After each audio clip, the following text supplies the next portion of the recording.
This is the Little Rocks Team Podcast presented by Staley Electric. I'm Patrick Newton, and today we are talking with one of the best three-point shooters in program history, Mareik Isom. My guess is that most fans don't remember quite how absurd of a three-point shooter Mo was his last two seasons. He shot 42% from three over his final 2 years in Little Rock, including an absolutely ridiculous 49% in conference play as a junior. In fact, at 6'9", I'd argue Mo might be the best three-point shooting non-guard in Sun Belt Conference history. In addition to being a great player, Mo was also a de facto coach on the court for the Trojans. And in addition to some of his best in-game moments from that season, we talk a bit about some off-the-court stuff, including the team's preseason retreat at Petit Jean Mountain, his role in retaining one of the team's most important players that year. We also get into his decision to leave after that year and play his final season at Texas, and we get into his current role with the NBA's Orlando Magic. Let's go.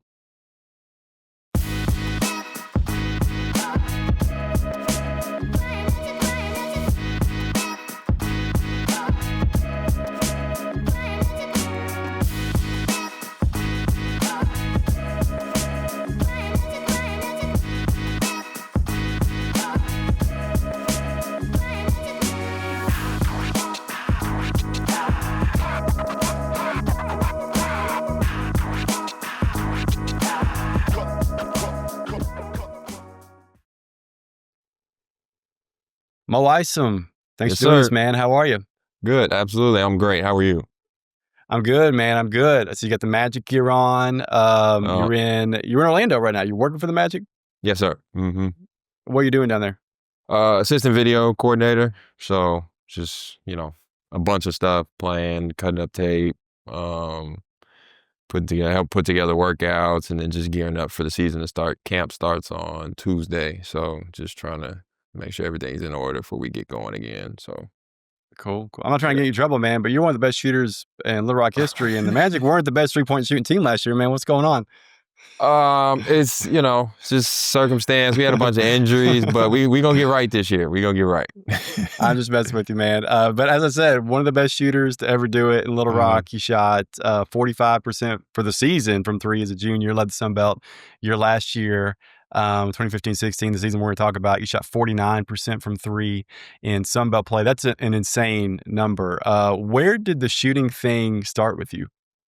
When I was little, me and my dad just going to the gym for hours on hours on hours, just getting shots up. Especially when I was smaller. I was small and unathletic and like not the best ball handler. So my shooting was how I got on the court. So that was the one thing that I worked on all the time. And it translated all the way up until I finished playing. So Nice. So Kendall was on you from an early age. 100%. So the shooting the ball thing, like obviously that transitions to the college game. Yeah. And again, your sophomore season, I guess your redshirt sophomore season under Shields, you shoot 45% from three for the season, and then all of a sudden a new coach comes in, a new style. Yeah. Whenever something like that happens as a player, like what are you thinking in terms of like transitioning style of play, transitioning, just a coach who may want to give another guy minutes? Like, what's the mindset like for you as a player? Well, for me, I always kind of learned that if you can shoot the ball like at a high clip, somebody gonna find a spot for you.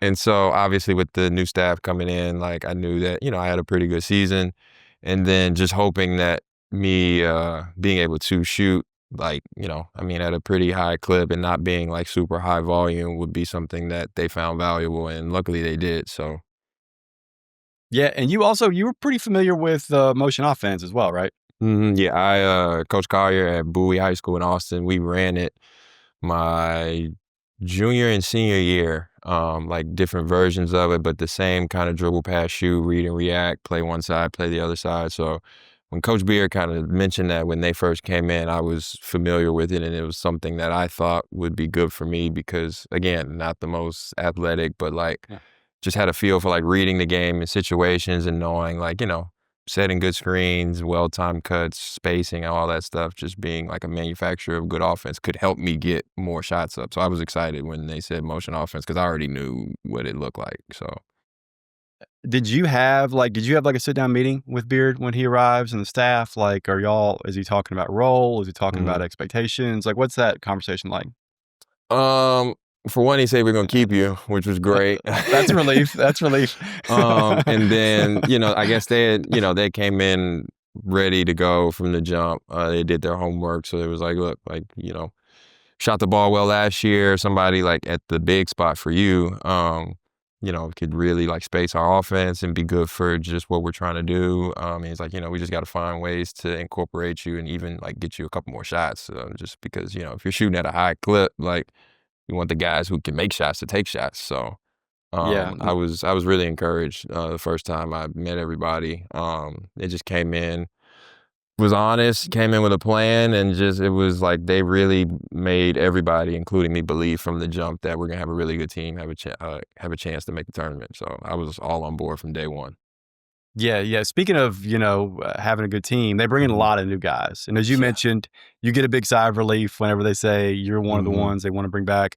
What was it like as a player to maybe see a roster kind of fill up with guys and you're looking at them like, are these dudes going to take my minutes? Um. So for me, like it was a little. I had a different mindset going into it. I played up like AAU, so like the kids I was playing with were older. So there would be times where like just physically like I couldn't impact games because I was smaller. And so I kind of understood that like my coach was like, look, whether the coach is right or wrong, he's right. Like if he feels like you can help us win, he gonna put you in the game. If not, then he won't.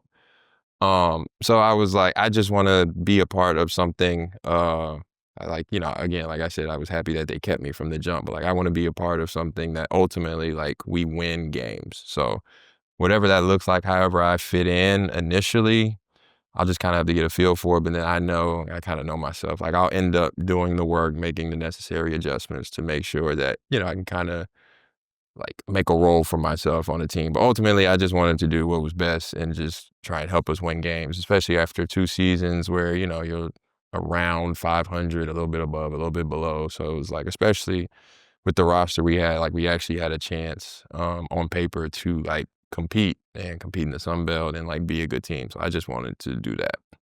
Yeah. So you're one of you sounds like you took it in stride. Hmm. Do you feel like it was like that for everyone? Like, what was the relationship like between, you had a group of, I think it was 7 returners, Yeah. and I think, yeah, and really 7 newcomers plus 3 more that were sitting out as red shirts. Hmm. It was awful at first. It was, fights, playing pickup. It was talking crazy to people. It was, I'll see you back in the apartment. Like, it was that type. And it was also too, like, we been here, but then also the new guys coming in was like, yeah, y'all been here, but ain't did nothing. So, like, we coming in to, like, kind of take over. And then it just, honestly, it was a mess at first. Um, what's the process like of getting you guys together? Because obviously, I mean, by the Mhm. time the season rolls around, I feel like you guys were a pretty strong collective unit. Obviously, by the end of the Yeah. year, you guys were really, really good. What was that process like, both on, maybe the player side and also the coaching side? Like, or are the coaches doing anything that you feel like are encouraging that sort of team building togetherness? Yeah. I think the coaches did a great job of keeping the message consistent. Like, it didn't matter if you were a newcomer or a walk on, like, this is what we're going to do. This is how we're going to do it. You can get down or lay down. And so, like, obviously, everybody wants to play. So, it was slow, but like the buy-in was gradual. And then I think from a player standpoint, like some of the older guys on the team, like, the leadership of like Raj and Josh, even Jermaine, and then kind of myself a little bit, like from the shadows. Then we had, there was not everybody was super combative coming in. Like, there was a couple guys, there was one guy, Thomas, who already had played for Beard. So he could kind of like give everybody the blueprint a little bit of what to expect. But just like little conversations and just trying to have small, better interactions over the course of time because ultimately we knew at the end of the day, like we're all gonna put on the same jersey. And so like just, everybody with their own kind of wanting to win and then with their own leadership style and communication style, we just had to find ways to make it work and we did, but it definitely took a little minute. I remember hearing about a retreat you guys did Mhm. at Petit Jean Mountain and just kind of a lot of hype around that, like Yeah. a lot of, kind of stories about how that's how you guys kind of came together. That weekend went a long way toward making you guys the team you were. You feel like that's accurate? Yeah, that was kind of I don't know if it was the beginning of the turning point, but it definitely was a huge, like, transition into, like, oh, okay, like, everybody's on the same team, and, like, trying to work towards that because, like, you go up there, you practice hard, and then you get to the actual, like, spot or whatever, there's no cell phone service. Coaches had, like, I think, if I'm not mistaken, coaches had, like, guys' parents, like, make videos being like, "Hey, good luck on the season, blah, blah, blah." So, like, everybody's, like, seeing their family members and all that stuff in front of everybody else. Everybody has to go around and, where are you from? What are you about? Like, what's happened? And so, like, being up there with minimal distractions, like literally the whole point is to get to know the guy next to you, then, I mean, that type of situation just does wonders for a team because now somebody who you think is just like, oh, he's just here to take my minutes, like you kind of get a little different perspective on who he is and where he came from and how he goes about doing certain things because of his background. And then, like, you're like, all right, like, I got you. Like, maybe it isn't how I would do things per se, but like just coming to like a better understanding of the guy next to you and then knowing that like I gotta go to war with these dudes soon. So we gotta find a way to make something work. But I thought that was huge for just the camaraderie of the whole group and then even the coaches too to kind of understand like maybe we can coach this guy a certain way, and then you gotta kind of adjust for XYZ. So I think them two getting to know us and then like putting certain coaches with certain players and adapting to learning styles and communication styles was big for everybody. So Yeah, and speaking of getting to know the guy next to you, you told me a story once about, like, even in your workouts, like, mhm. it was like it may have been really easy for, like, you and Josh, Yeah, who were really tight, to kinda work out together, yeah, or a couple of the newcomers work out together, but the coaches were really, specific and kinda hands-on about hmm getting you next to guys that you didn't know. yeah. Yeah. So I remember Beard telling me specifically. I always used to like we used to do those like sideline to sideline warm ups. So I'd always warm up with Josh because I've been with Josh for 2-3 years already. And Beard was like, "No, I want you to warm up with like in between like G and Jalen." And I was like, "Okay." Like, I mean, I didn't have a problem with them. I was That's just a like, I feisty don't group know. too, Yeah, I G and was just Jalen, like, I don't know what to talk yeah. about. Like, and so then just kind of doing that, getting to know those guys, like just cracking jokes, like making sure everybody's going into practice with a good vibe, good mindset. And then it got to a point where like if I like made the mistake of just like going somewhere else for warm up, they would look at me like, "Yo, what you doing?" Like, I'm like, "My bad." So, it got to a point where like it was a thing that was important to the three of us. But like just little moments like that, I think ended up going a long way just for like, especially when the ups and downs of a season. Like those guys know that like I'm not trying to take your minutes. We play on the same team. I'm trying to win games with you. So like now we can have certain conversations to where people aren't taking anything personally. They know like, all right, it's my guy, he got my back, and like we can actually like move forward productively as opposed to everybody just kind of being like, oh, he just trying to take my minutes or he just trying to do whatever. So Yeah, and obviously, I mean, you're a very mature guy. You always were, a mature kid. I mean, I've known I you since you appreciate were, it. 18 years old. Yeah. I mean, I think you were a guy that the coaches sort of saw as almost like a conduit or like a liaison between the staff and the players at times. It's Mhm. ironic. Wasn't Thomas Brandsma your roommate? Am I Yeah. remembering that right?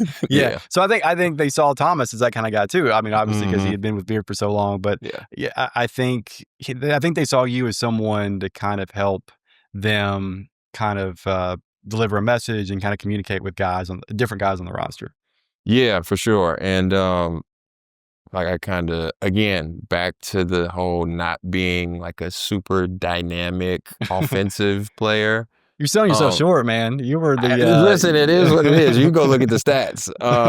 But like just finding ways to impact the game, like defensively, offensively with our spacing, with our ball movement, with what we're running, who we're running it for, or what the other team is in coverage with, and then like just being like a conduit of just positive vibes to get to the next play, stop worrying about the refs, like little stuff like that. And I just knew that like that stuff is important. And like I knew sometimes that was on me, which kind of was hard at times, especially like you want to shoot the ball well, you want to play well, but then also like feeling like you're kind of an extension of what we're trying to do big picture on the floor. So like you don't want to mess up coverages. You want to make sure you know everything in all 5 spots. And so just wanting to put myself in a position to where like, even if I'm not shooting the ball well or getting a bunch of shots, like I can still help us win. True or false? Maybe your greatest contribution. I won't say it like that, but a major contribution you made to this team was maybe kind of sort of talking Roger Woods out of maybe leaving the team at one point during the season. Uh, yeah, we'll say it's somewhat true. And then I don't know what Raj has to say about this, but to my recollection, I know I'm not sure like specifics, but like you're struggling, guys. It's hard to pick up motion offense. Like it's complex. It feels like bunched up at times, and like if you're not making the right reads, making the necessary like decisions within like certain time frames, it can feel like clunky. Like you don't have space, like whatever. And so I remember he came over and, me and Thomas always played ping pong, and he came in and he was kind of jumped in the mix and he was like, yo, I'm out. And like, me and him play the same position. So you're like, I might get some more looks, Yeah, but at the end of the day, like Raj is good. And like we saw it all the year before. And I'm like, listen, I know it's tough to pick up and like it's a weird spot right now, but like just lean on whoever you gotta lean on. But like we're not our best if you're not with us. Was kind of the overarching message of that ping pong game. But like it's like, no, like we need you here. We want you here. Whoever you need to talk to about whatever aspect doesn't make sense to you of whatever the offense or whatever, just come holler at us. Like you don't have to rely on the coaches with everything. Like me and Thomas have run motion already. And so we just kind of wanted to be like, look, like we need you. We need your skill set. We need that to be as good as we can be. And that you're really important to what we're trying to do. So I don't know if that's exactly how it went or if it was how the ping pong game went, but he ended up staying and he was hooping the rest of the year once like, everything got back on track. Yeah. No, Raj had a slow start. I mean, Yeah. he and I talked about it, whenever, he did this podcast, but, he struggled early in the year and wasn't Yeah. getting the minutes that I certainly expected him to get. He Mhm. wasn't playing as much as I thought he would. I think he Yeah. would say the same thing. He wasn't playing as much as he thought he would. Yeah. But yeah, by the end of the year, I mean, Roger really was playing like a first team All Sun Belt guy by the end of the 100%. season. Yeah, Mhm. he was absolutely killing it by the end of the season. Yeah. On that note, let's talk about some games. Okay. Yeah, for sure. Non-conference rolls around or gets started, and you start 10-0. Mhm. Part of that start was the win at DePaul, Mhm. and you guys going to Chicago. And that was the game that, we'd had some good wins at that point. We'd already beaten Tulsa. We'd already beaten San Diego State. But Mhm. DePaul was just it was a thumping, of a Big East team. Yeah. What do you remember most about that game? First, like, Beard always called us street dogs. Like, we didn't care who we was playing. Like, y'all had to beat us. Like, we don't care what conference you in. We don't care what your players was ranked in high school. Like, y'all got to beat us.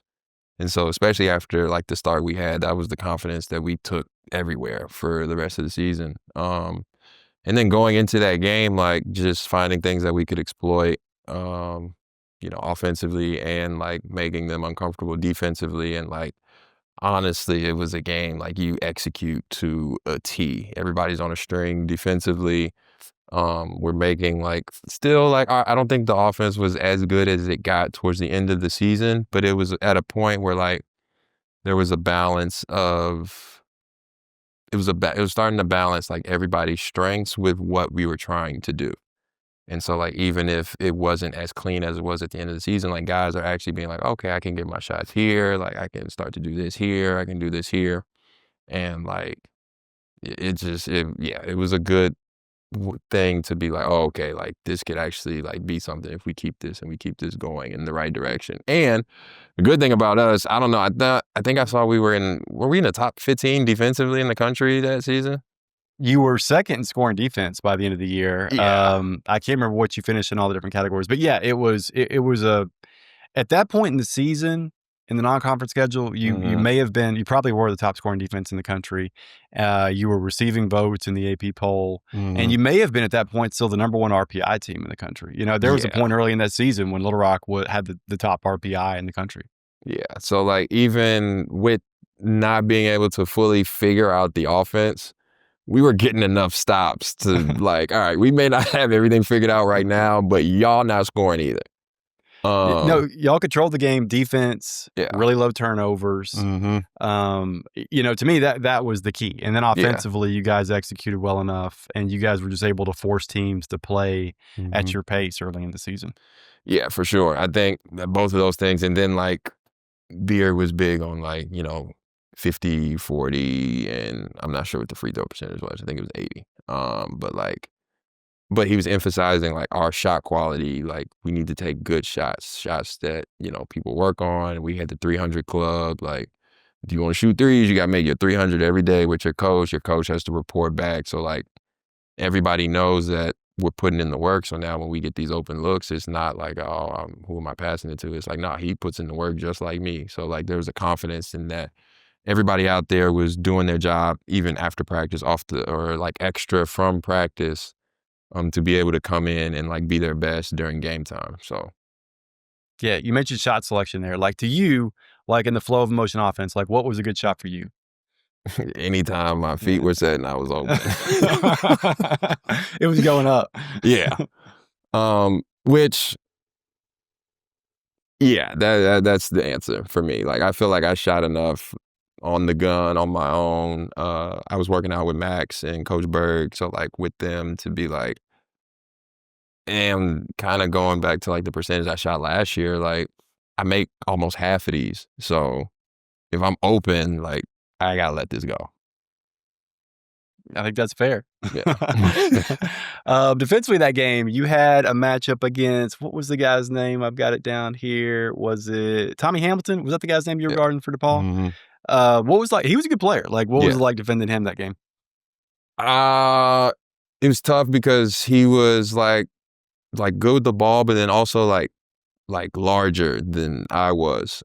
He was like a But like bigger you. He could step out and shoot threes a little bit, right. but like was like 6'11" or something. Yeah. But so like that was a bit, I don't know, for whatever reason, like just being locked in on like the scout and the personnel, like fighting his catches in the post, making it tough for him, being physical, kind of setting him up, like knowing what he likes to do on certain blocks, like drew a charge or two, I think, and like really frustrating him, and doing the best I could to just make his life as hard as possible when I was in the game.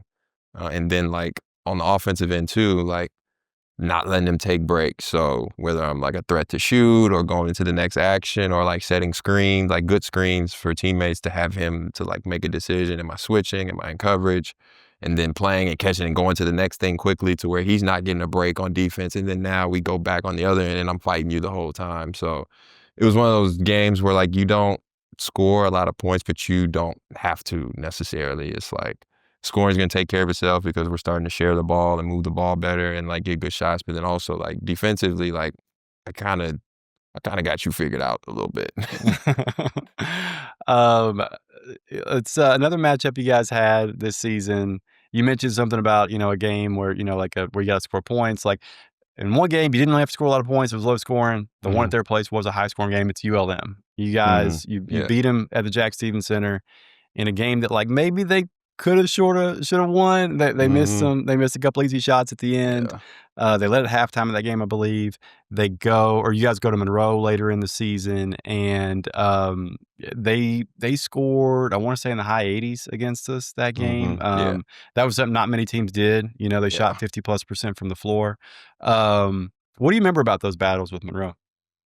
The first one at home, um, Honestly, I remember hitting our last offensive shot. Beard drew up a pick and pop play for me, and I made it.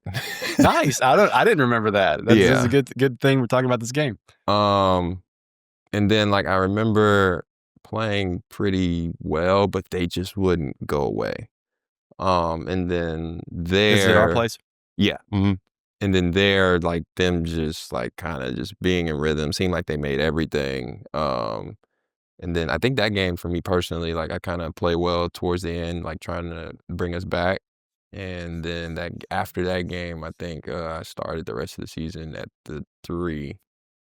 Because Beard was like, "You're playing good basketball right now. Like I think you gotta play more for us." But yeah, just being upset after the game there, not being able to get it done, and like we're kind of not super worried about our record, but knowing that like we almost have to be perfect to get a bid in the tournament, and we don't want to win this many games and be this good and come this far and then drop games, which will keep us out of the tournament. So just being upset that, knowing that there were things we could have did better, but also like they were a good team. Like moved the ball well. They were really versatile. They were long defensively. Like they had multiple guys who could do multiple things, like from the forward and the guard spot, and like they played well. Like you had to go and beat them. Like it was a good team. No, they were really good. Yeah. They actually reminded me a lot of us. They weren't nearly as Mhm. deep as Little Rock was, but Yeah. just kind of the way they played. They had a lot of skill. They Mhm. were a team that really just played like 6 or 7 guys. But yeah, they were tough. They were really good defensively. And I've often thought about Monroe that season because that was a team that was good enough to win the league For a sure. lot of years. Most Yeah. years, that team was winning the league. Mhm. And they just happened to have that squad the year that you guys were absolutely loaded. Yeah. And, not to jump ahead too far, but then you guys meet them again in the Sun Belt Championship. And, Mhm.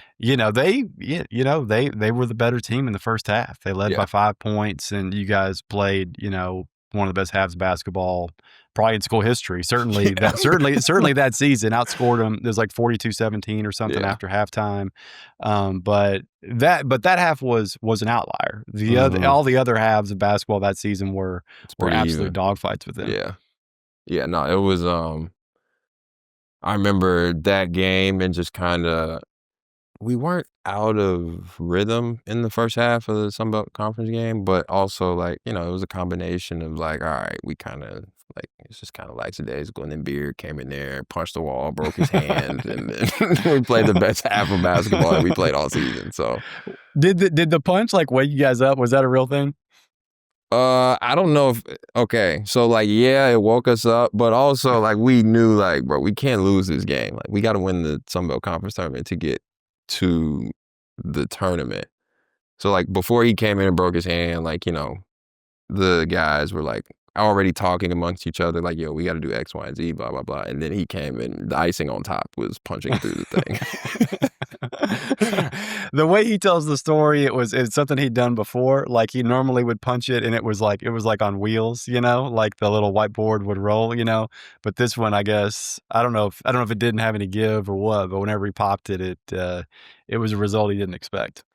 I wasn't I can't recall that specifically. I just remember that one punch and like him like leaking and a little bit, but then also too like everybody's fired up but also it was like, yo, you good? Like that was a hard punch. But it worked. It worked out perfectly and that half of basketball was the result of it. So if that's what it took, then that's what it took. Worth it if that's what it took. 100%. Playing against Texas State, that's kind of Mhm. it's not quite your hometown school, but close to your hometown school. Yeah. Growing up, what, 30, 45 minutes from there. And then my high school coach was a head coach there back in the day. Oh, really? Yeah. But obviously, like, especially playing there, because that was the game where I had all my family and some friends at the game. So I always wanted to play well and for whatever reason did. And then that wasn't the game to win conference at home, was it? I believe it was. I think Was it? that was the game that you guys clinched the Sun Belt Championship. I'm pretty sure because you had the Gotcha. last 3 home games. You had UT Arlington, you Mhm. had Texas State, and then you had Arkansas State was the finale. That's And I'm right. pretty sure that second to last game was Texas State, and you guys clinched the Sun Belt Championship. Both games were big. Yeah. The one to clinch at home obviously was big, and it Mhm. was a reasonably close game. And then of course the one in San Marcos was the one that came Yeah. down to The last second. the buzzer beater by Josh in overtime. Mhm. Yeah. I don't know what it was about them. It wasn't I'm not gonna give you this whole thing like, "Oh, they didn't recruit me." It wasn't that. I just always played well against them. I don't know. Especially too, like, there, like, it's always, like, I want to play well, especially if family and friends got to come to the game. Because other than what my mom and dad, sister, grandma, sometimes, like, I didn't really get to have a bunch of people from Austin come to games, so that was always a big game for me. Yeah, 2 games that season. I think you were 7 of 8 from 3 against Texas State. You had 14 points in one, 16 points in the other. Yeah. I don't know if they were just leaving you open. I don't know if the looks were just feeling extra good that night, but or Yeah. on those nights, I should say. But yeah, you were shooting the shit out of the ball. I think what I do remember playing them is, like, how was it double big or, like, when we would go small, like, that was a game where, like, I could guard the 5. And so, like, they didn't wanna switch onto Josh or, like, G or, like, ball handlers that would just beat him off the bounce. So, like, anytime I can set a screen and you stay in coverage and Josh or G or whoever can throw me a pop pass, I can get my feet set. It's a good chance, like, we can knock that one down. And so, like, that was I remember, also too, like, playing against them because it wasn't a team that, like, would jump out and switch. It was a team that stayed in coverage. So I knew if I set a good screen and got somebody else open, then either somebody would be able to get to the cup or get a shot they were comfortable with, or my man would stay too long and then they'd throw back to me and then I could take a shot that I was comfortable making. So That's interesting. Kind of a recipe for pick and pop offense, mhm. And the flip side of that, like the Arkansas State game, you were mentioning to me that like I don't even know if you took a shot that game. Like going back, it may have taken like Yeah. one or something. I can't remember what it was, but you said that like the way they were covering you, like you could tell early that like Roger was going to have a chance to have a real big game. Yeah, I don't know if Raj remembers this, but I do, and I was like, "Look, if they're gonna face guard me like this, I'm just gonna come screen for you all game and, like, make them make a decision because then if they mess up the switch, then I'll be open, I can take open shots, but if not, because they're so close to, like, hugging me when I'm trying to go set you a screen, then that puts whoever's guarding you at a disadvantage, which then Roger is the maestro getting downhill." And so just being able to exploit that just over and over and over and over again to the point where it's like, yeah, I don't need to shoot this game. Now, if you leave me open, I will still take one. But ultimately it was like, this is what's best for the team at this moment in this game. So let me just go out there and do that. And Raj had 30, we won. I went home, slept like a baby. Like it's perfect.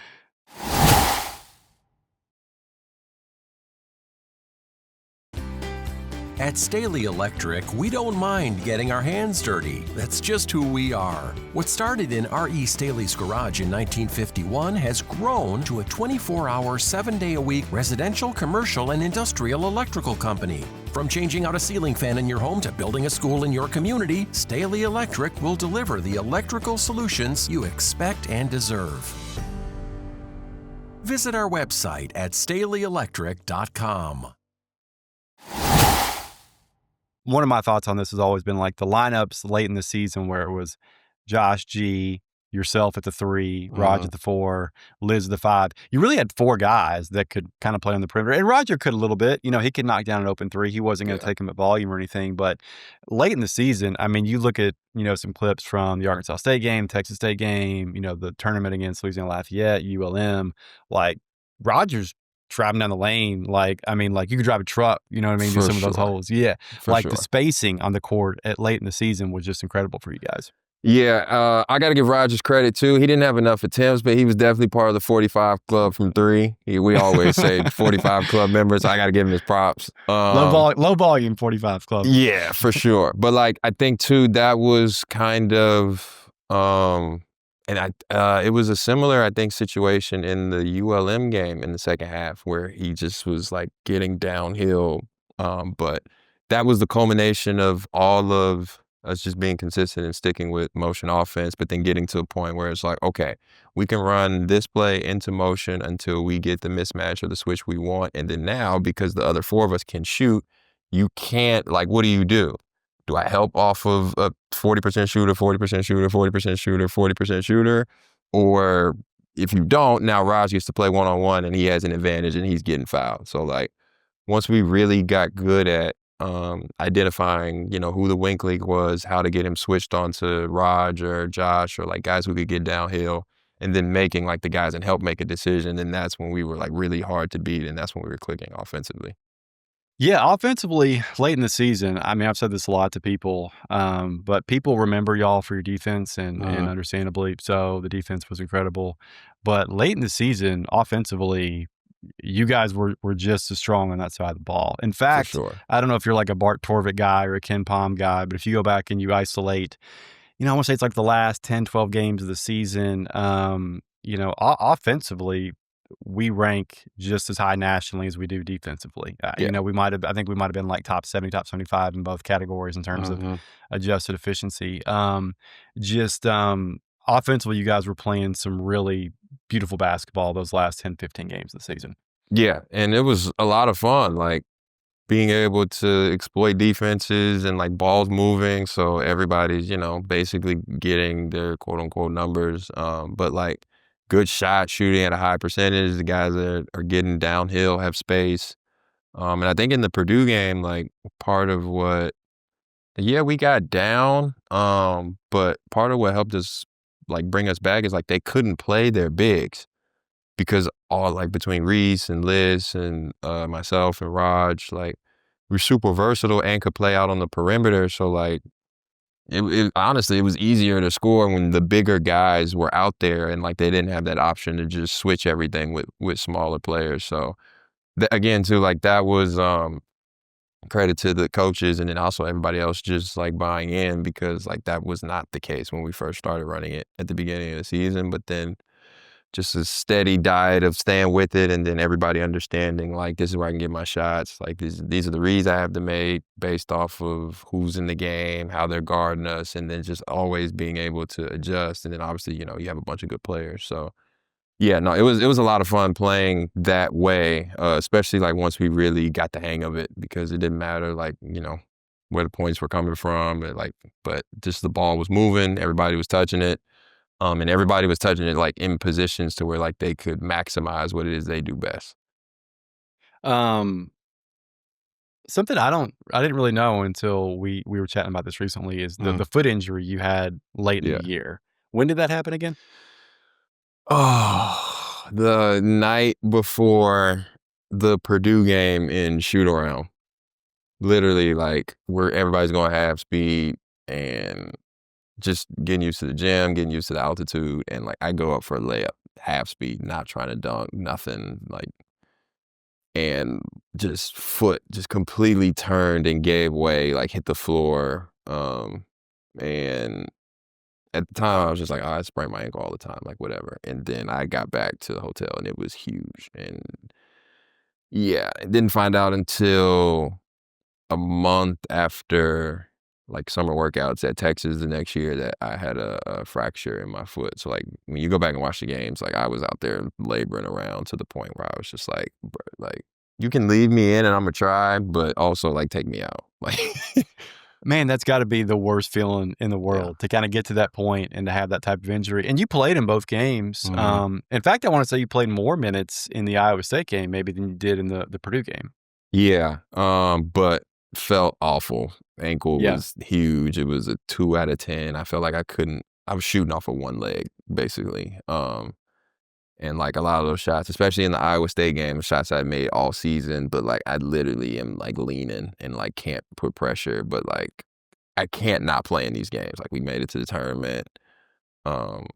Again, just being able to facilitate offense and like just kind of be like a conductor of talk and good defense on the other. Like I just felt like I just wanted to do anything that I could to help us. And with my foot, part of what was helping us was me sitting down. Like it was that bad. So it was wildly unfortunate, but I knew the type of team we had, especially in the Purdue game once we kind of started to come back, and I was like, yo, like, don't put me in. Like, leave Reese, leave Bliss, leave. Like, they hooping right now. And yeah, just like at that point, it's like, it's something like be about something bigger than yourself. So like, of course I want to play and play well and do that in the tournament, but ultimately, like, I'm on this team. The team is trying to win.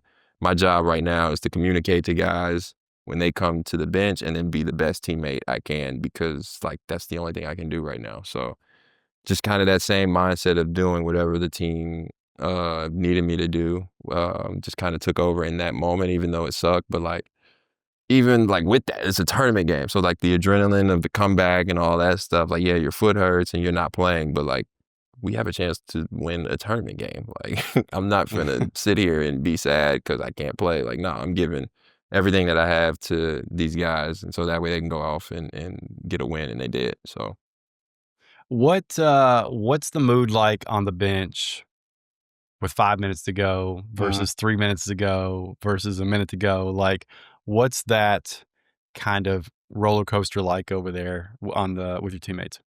it was crazy. But at the end of the day, it was what the coaches said all the time. It was like, we either gonna win we gonna win the game or we gonna run out of time. And just the message was like, keep chipping away, like chip away, chip away, chip away. Like, we didn't get this far to just lay down in the tournament. Like, again, just like taking the mentality like we did into DePaul. Y'all gotta beat us.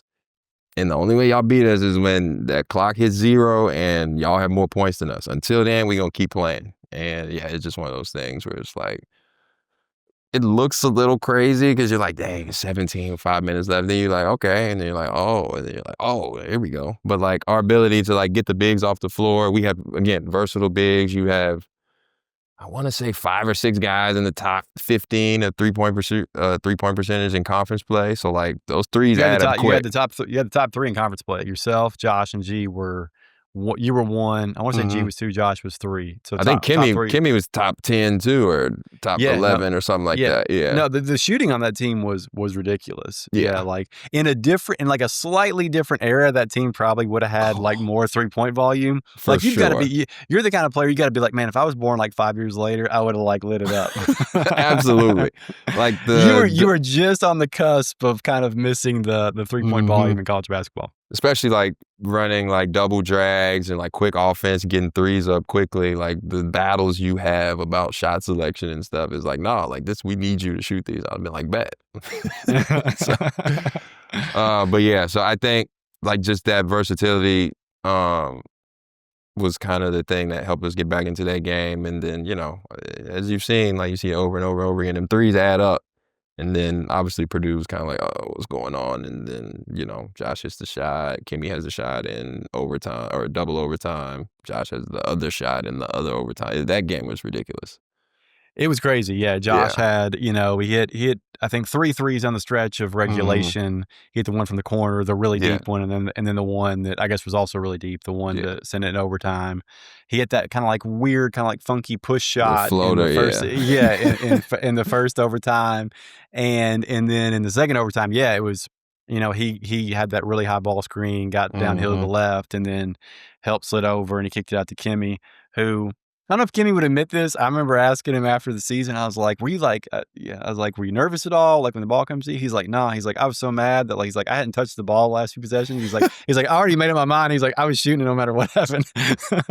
Knowing Kimmy, that sounds 100% accurate.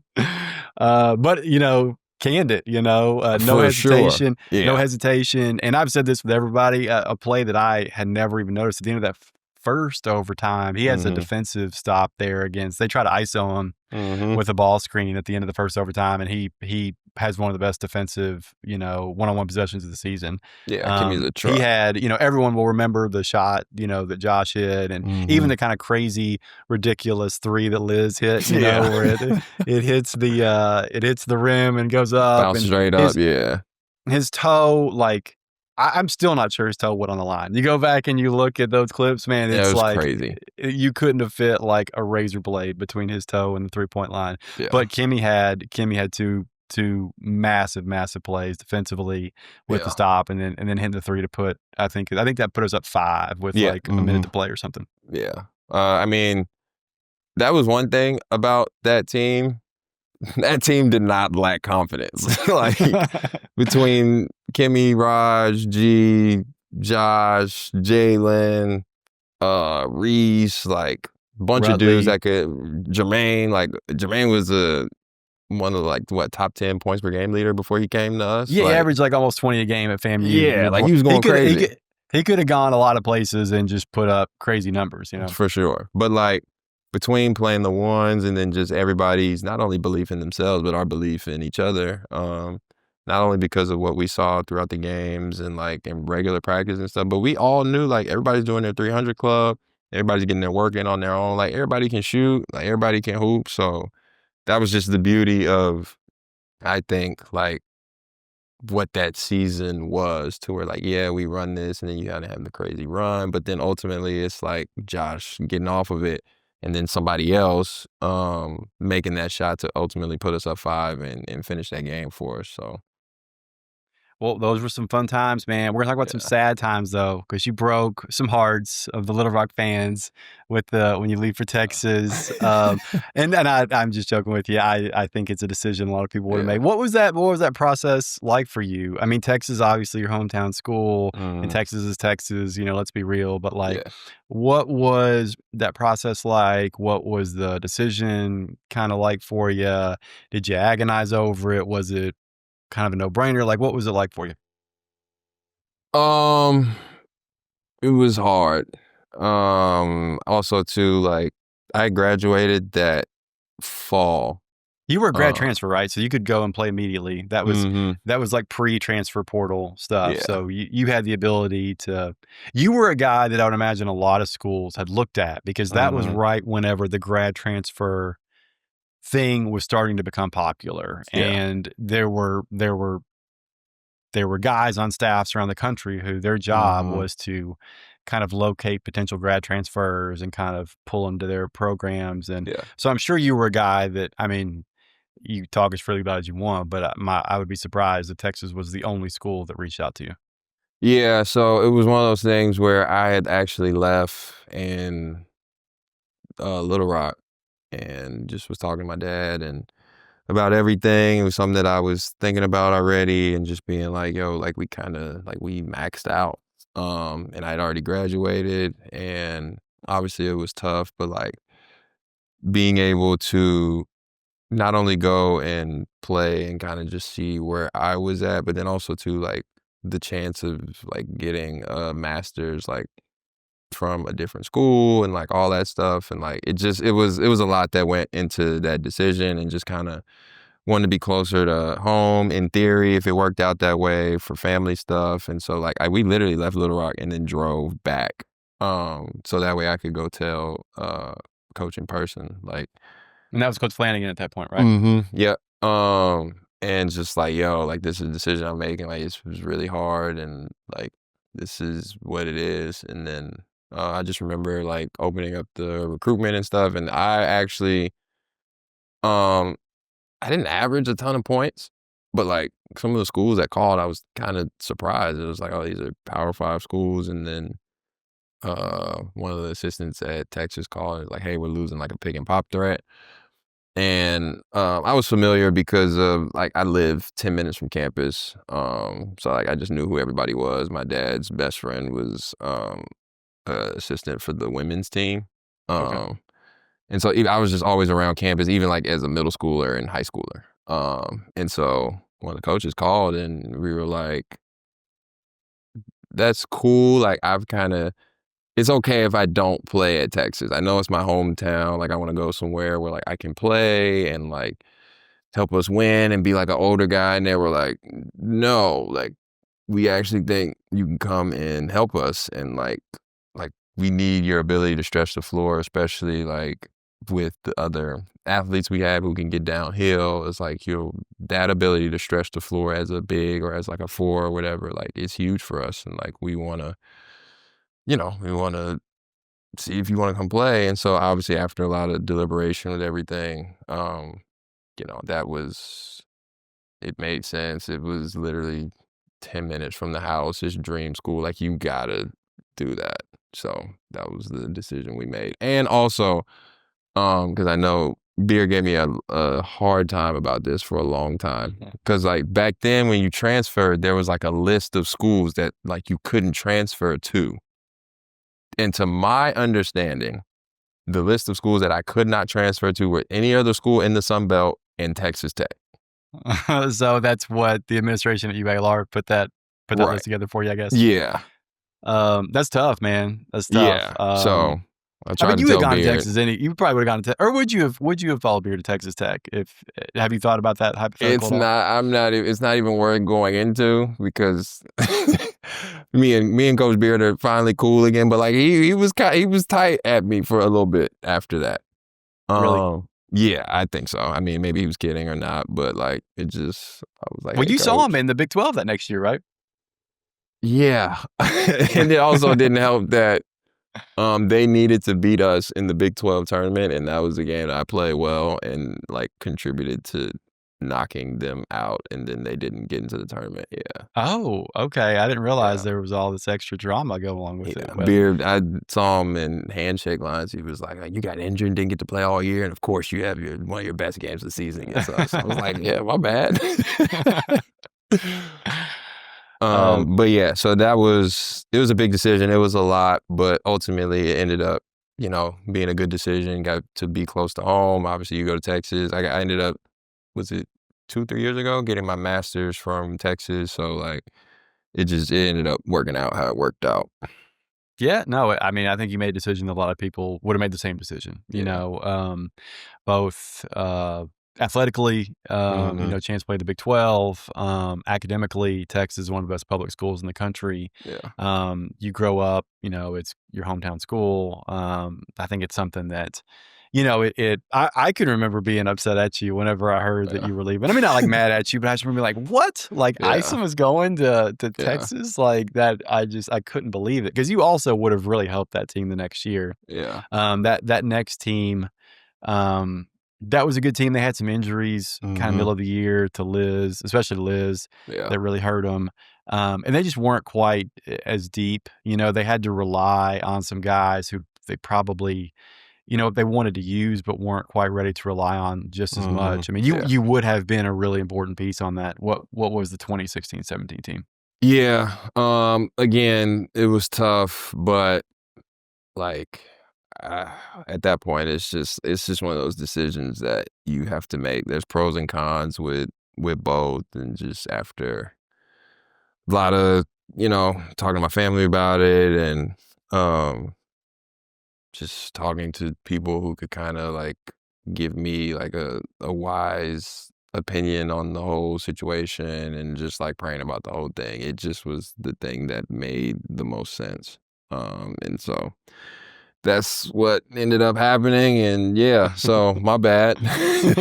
No, I've successfully made you feel bad about it. I think a little bit, at least. That was my goal. But no, It was just yes and no. Like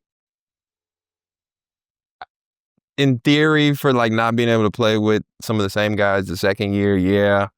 But everything else, I was like, it is what it is. So, but yeah, just thinking about like the hardest part for sure was telling the guys, and then going that conversation with Coach Flanagan. Like I felt like I was betraying a bunch of people. Like that I just, I spent 4 years there already, including my freshman, my redshirt year, and just was familiar with everything, everybody. And then coming off of that season, it just like, it was a really hard decision. But at the very least, I wanted to make sure that I told Coach, like, I'm not finna call you and be like, yeah, I'm out. Like, if I'm gonna make this decision, I'm gonna come tell you in person. And yeah, so that was how that went. Yeah, no, you did the right thing, man. Tell him in person that was a tough thing, but the right thing. I'm gonna get you some quick questions here in a bit, but I did want to ask you, tell us a little bit more about like what you're doing in the NBA, because you worked with a different franchise before Orlando, right? Yeah, so not last year, the year before, I was in Milwaukee. I was a video intern, so that was honestly, that was my first job post playing. Because I played for a total of 5 years after Texas. Overseas? And then 1 season in the G League. But yeah, so like I'm here just helping like in workouts, guarding guys and helping put together edits and stuff for coaches and doing like play calling, helping with the scouts and all that stuff. So it's been an unbelievable experience just to be able to stay like in basketball, and then kind of get to see the other side of it, as far as like the coaching side of it and all that goes into those little decisions that ultimately, like sometimes as a player, like you don't even realize the deliberation that goes into really small decisions as far as like what we work on in practice, sub patterns, all of that stuff. So it's been really cool to like learn the other side of it, especially like at a high level. Look, I was blessed enough to get my first job in the NBA and then to transition over here, because that doesn't happen a lot. So luckily, like this has been my kind of post playing journey thus far, and I'm love where I'm at, and just obviously you wake up and do basketball every day, so I can't complain there. Yeah, long term, what's the goal for you? Good question. Um, Coaching in some capacity. I don't know if I'm the head coach guy. But I do like to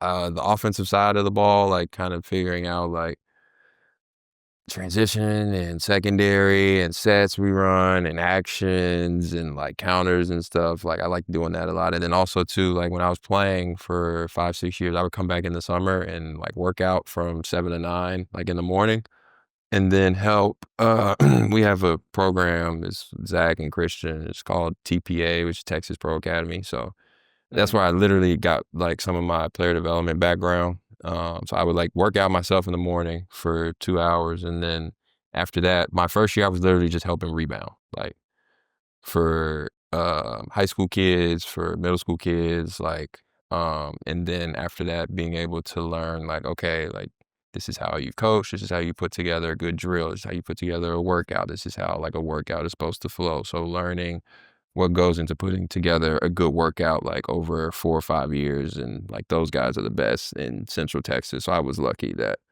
I got to do that with them, and like I saw how much it helped my playing, and I was like, yo, I want to be able to teach and like impact other people in this way when I'm done, not just say like I was a player. Like I want to really understand like what goes into the workouts and all of that stuff. And so it was the perfect place to like learn a lot of that. And so now I'm getting to use that at this level, which has been really cool. Yeah, it's fitting that you're into that because I always Mhm. felt like you and Josh, especially, and some other guys too, but y'all too, it Mhm. felt like you guys were a little ahead of the curve in terms of skill development, for y'all's era. Yeah. Also too, like shout out to Max who was on staff, who was Now with with the Wolves, right? yeah. And so like how our workouts were really like unique because I was a big. But because I played in the perimeter, like it was a combination of stuff you would usually do with guards, but then also like some big, like some finishing stuff and then a lot of shooting stuff. So like seeing because of the position I played and how I played, like I got to really go through like a bunch of different workouts as I was playing and like at Texas because of how I played. And so like I was really interested in what went into like a good workout, and then also while I was playing, like what ultimately helps me get better. And like if I'm able to kind of like pick up on some of those things and like see how it affects my game, then ultimately I knew I wasn't gonna play forever. But I could take some of the things that I've learned that helped me and then be able to help somebody else. So yeah, it's been a really cool journey. Just being able to honestly, you're just up here, just kind of serving whoever needs anything, the players, the coaches, the guys you work with, and again, it's basketball, so no complaints, and just being in a high level environment where like every day is a learning experience, whether it be a drill or how to interact or how to put together practice or how to make a edit or film for the guys that makes sense. So it's been really really cool. Yeah. Another good thing about being with the Magic, they got bringing back those sweet 90s pinstripe uniforms this Oh year. So, yeah, super nice, super nice. I'm going to give you some quick ones before we get out of here. Okay. Not including the 2015-16 season, no games from Mhm. that season. What game do you remember best from your time at UALR? Oh, it's easy. Georgia State the year before um, was like 5 for 6 from three. We beat Oh, yeah, them at the end y'all of lit the them up, season. yeah. Yeah. Got Sunbelt Player of the Week that week because played well at UTA the game before. But that game was the one. I remember the last shot I made, we were up maybe like 6 or 7, something like that. And Josh threw it ahead in transition. I had already made like 4 or 5 threes. It's literally 20-something seconds left on the shot clock. Just let it go. And like went straight in. They called a timeout. That was the dagger. So that was definitely my favorite game other than the games in that season. I could be remembering it wrong. I want to say you guys made like 13 threes that game. It was We made a bunch. It was a bunch of guys play well that game. Yeah, for sure. Because that was the only way you could compete with them. Because between like RJ, Hunter, and they had a couple other guards that could. They had Harrow as well. Still Harrow, yes. Like they could fill it up. So like that was a game where we were like, nah, like we can do that too. So. And they won the tournament that year, right? Yes, that was when his dad fell out the chair or whatever. Yeah, when against they beat Baylor. Yeah. What was your favorite Sunbelt road venue to play in? Road venue, good question.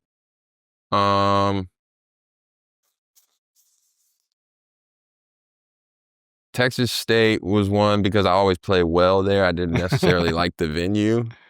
I like Texas State's venue. Somebody else was saying they didn't like it. I always liked that Texas wall, State's venue. that kind of wall, it looks weird, crazy. Yeah, it looks crazy. I'm trying to think because Georgia State was small. Troy's their new facility was super nice. It was really nice. UTA was actually nice, and then I actually like playing at like the bigger I like playing in ULL. It was kind of old, but it made you it was like a Power 5 arena low key. It was the Cajun cool. Dome, yeah, it was huge. Yeah. It was huge. It was also like a hockey team facility, so it was always real That cold in makes there. sense. You remember Yeah, that makes sense. Who was the best team that you feel like you played against in your 3 years in the Sun Belt? 3 years in the Sun Belt.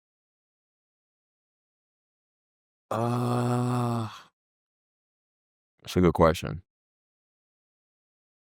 Georgia State the year before. My freshman year, Middle Tennessee was a monster. They had some juggernaut squads. Oh my goodness! They were just dogs, man. Yeah. Their last couple years in the league, Yeah. they were. And one year that I'm pretty sure they got in that large one year. They lost. It doesn't surprise me at all. Were you on the team that lost to FIU in the Sun Belt tournament your freshman year? Does that sound right? I was a redshirt freshman. Redshirt freshman year, yeah, when we lost to FIU. Mm-hmm. I want to say that same FIU beat Middle, and Middle had like a crazy win streak going into that game. You know, Yeah. and I want to say that's the year they got in that large bid. But yeah, that was those last few Kermit teams in the Sun Belt for Middle Tennessee. Man, they were tough, teams. man. Yeah, they were physical. They were just like dogs, man. I actually, and I know he got hurt before the game, but that UTA team if Hervey would have stayed healthy, that was a good team because they were playing like us. They clipped like Ohio State and like a couple other good teams like Memphis. I think they beat Memphis that year. That was a really good team, and like they still ended up being good, but like it was just different after he got hurt. No, Hervey was really good. Like he might have been. It would have been him and Sean Long probably for Player of the Year that year in the Sun Belt. He was having that kind of year, and he was just like the kind of guy like you don't really see in the Sun Belt. Like he was around your size, but you know, he was like real broad shouldered. I mean, he was an athlete, man. I want to say he tore. You know, he tore his ACL that season. Yeah. I want to say he'd already torn one like in high school or something. You know, he just kind of got bit by the injury bug. Yeah, I think too. I got to throw one of those. I think the ULL team the year before with like Alfred Payton, Sean Long, like that's a good team too. Yeah, like I mean, you got an NBA guy, borderline NBA guys on the team. Yeah. Who was the best player you played against in the Sun Belt? Ooh, good question. That I personally played against, who was impossible to deal with, seemingly, was probably Sean Long. Like when he was on his game, he was tough to deal with. He was tough. He was Player of the Year, that 2015-16 team. Yeah, good And player. last question before I let you get out of here. What if someone asks you what made the 2015-16 team, UALR team, so special? What's your answer? It ended up being family. Like it was a bunch of guys who came from a bunch of different basketball walks of life and regular walks of life, but then like found a way to really like come together at like a cellular, like a at the smallest level to the largest level to come together for one common goal.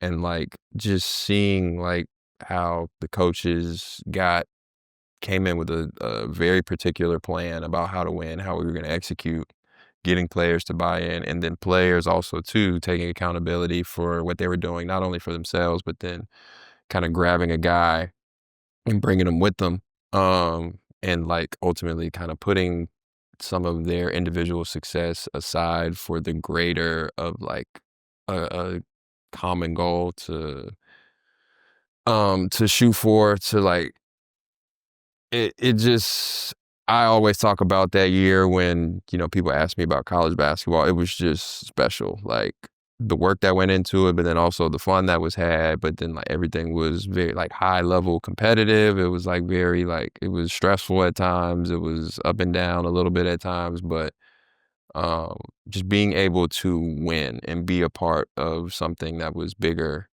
than me, like bigger than any of us individually was really, really, really cool. And like just even like losing to Iowa State that game, it was like it feels good when you feel like you maxed out. Um and like there was no regrets, there was nothing. Like it was a bunch of guys that we love to this day, and you know, a bunch of us still talk from time to time, but like it definitely turned into a family that had like one common thing and goal, and then we ended up getting it done. So that was really, really cool, really special to be a part of. Mo, I appreciate you doing this, man. This has been fun. It's been good to Absolutely. catch up. Even though you finished Texas Longhorn, you'll always be a Little Rock Trojan to me and Yes, the sir. fans. So this has been fun, man. Yeah, for We'll have to do sure. it again sometime. Absolutely. All right, thanks, Mo. Yes, sir.